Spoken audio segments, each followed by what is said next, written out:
Good morning. It is Wednesday, the 22nd of January. Thought I would hop on and do a little video about healthcare recruiting.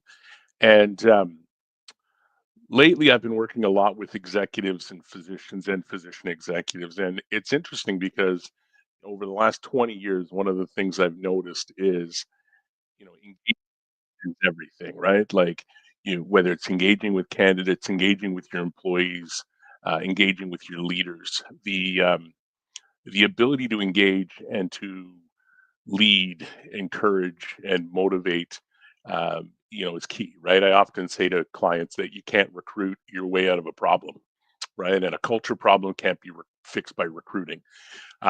Usually, there's kind of four access points or items that you consider when looking at engagement, right? One is obviously the easy one, which is compensation, right? Like if you're being paid for poorly, then unless you're hitting it out of the park in other areas, that person's likely going to look at other options.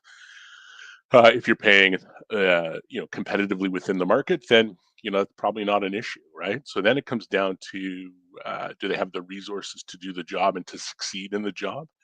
Resources could be access to patients, access to nursing staff, if you're a physician, access to OR time, uh, all kinds of different aspects of it. The other one I think of that is really important is communication, right? And how do you communicate with your staff and your leaders? And are you implementing technology, for instance, and including them after the decision's been made, right? Like one of the big things is EHR, Epic, right? And a lot of the physicians feel like Epic is being pushed on them and not something that they're being part of selecting and implementing, right? So uh, those types of scenarios where you as administration have created uh, a decision to implement something, and then when it comes time to involve the physicians, you're implementing something, and your request is not whether you should, it's we need you to.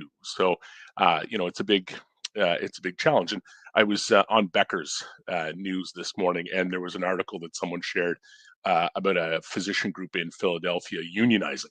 So I've seen this happen. One of the hospitals I worked for, the lab unionized, and as you dig in and understand why, it's usually because something's happened, or there's been poor leadership, or there's been misunderstanding. But it's really, unionizing is somewhat of a symptom of a bigger problem. It's a symptom that the engagement with those in this case those physicians, the engagement is off. And is it expectations, compensation, hours worked?